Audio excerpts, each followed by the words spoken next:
mendapatkan 1.000 prospek dalam seminggu atau sebulan, apakah itu hal yang sulit?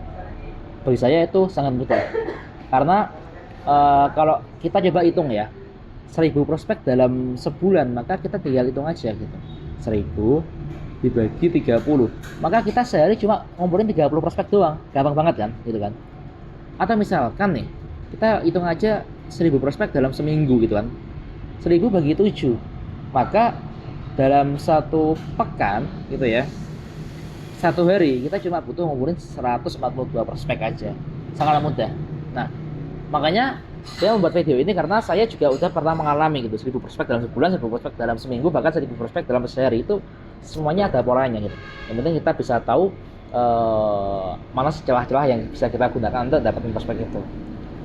Karena saya paham itu ya, banyak orang yang ingin dapetin banyak prospek tapi bingung nih, gimana saya cara dapetin. Saya udah sebelit makan sana sini kok nggak ada hasilnya, saya udah engagement di sosial media tapi kok nggak ada hasilnya gitu kan. Saya yakin itu ada banyak gitu, dan saya akan memberikan solusi untuk itu ya.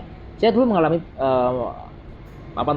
pengumpulan prospek dari berbagai macam cara ya, dari mulai organik pakai ads, terus setelah itu pakai kolaborasi dan sebagainya. Jadi ada bermacam-macam, dan saya akan sharingkan dari semua perspektif gitu. Oke. Nah, yang perlu diperhatikan ketika Anda ingin mendapatkan prospek gitu ya dalam jumlah banyak gitu, itu sumber trafficnya nih. Kira-kira sumber trafficnya itu dari mana sih gitu? Kira-kira sumber trafficnya dari mana gitu? Jika Anda menggunakan traffic dari organik, maka kuncinya traffic itu artinya sosial media ya. Dalam hal ini saya sebutnya sosial media karena sebenarnya ada banyak traffic, tapi saya fokuskan di sini di sosial media gitu. Nah, ketika pengen menguatkan traffic di sosial media, maka secara organik, maka yang perlu dibutuhkan itu engagement, ngobrol, interaksi di sosial media itu. Karena seperti teman-teman tahu gitu ya, di Facebook ketika Anda berjualan secara organik, maka Facebook akan memilih konten yang engagementnya paling tinggi untuk diangkat. Yang engagementnya rendah, dia akan menganggap itu konten yang kurang bagus sehingga diturunkan itu. Jadi yang pertama engagement gitu. Terus di engagement itu teman-teman bisa sharing-sharing aja gitu, nggak usah jualan. Karena kalau di sosial media jualan sulit banget dapat engagement itu. Boro-boro dapat komentar ya, dapat like aja udah alhamdulillah gitu kan. Tapi kalau engagementnya bagus, jualan apapun insya Allah laris lah, laku gitu. Nah, lanjutnya kalau pakai ads nih. Nah, kalau pakai ads ini beda lagi ritmenya gitu. Kalau pakai ads maka Anda akan dihadapkan oleh beberapa pilihan itu, beberapa kewajiban juga gitu.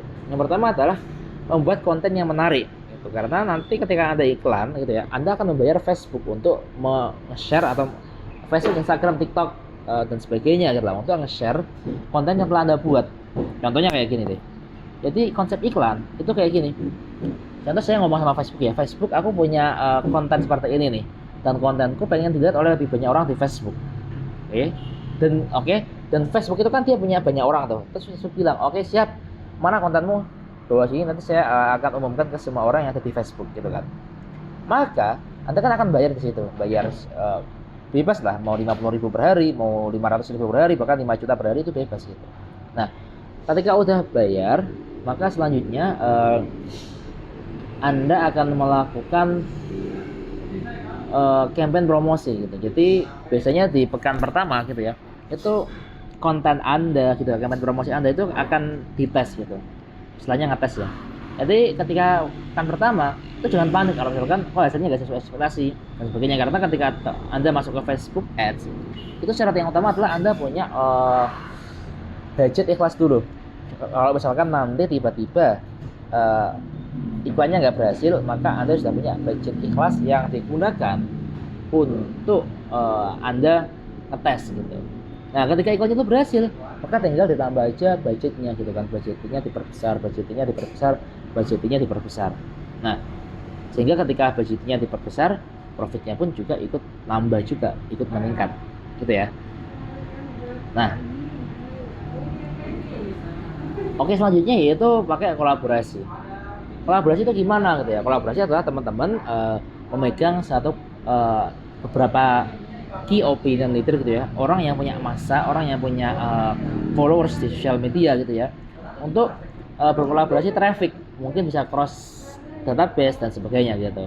Contoh, teman-teman membuat lead magnet gitu ya, nanti nyebarnya di orang yang punya followers gede, dan ketika orang yang punya followers gede itu buat lead magnet, maka disebar di followers kita gitu, kayak cross gitu kan, tukeran gitu.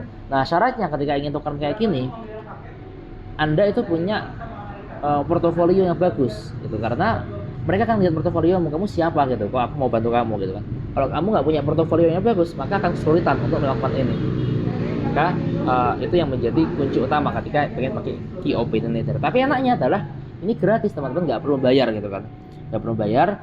Yang penting skill networkingnya diperkuat gitu ya. Oke, semoga bermanfaat dan kita akan lanjut di video keempat.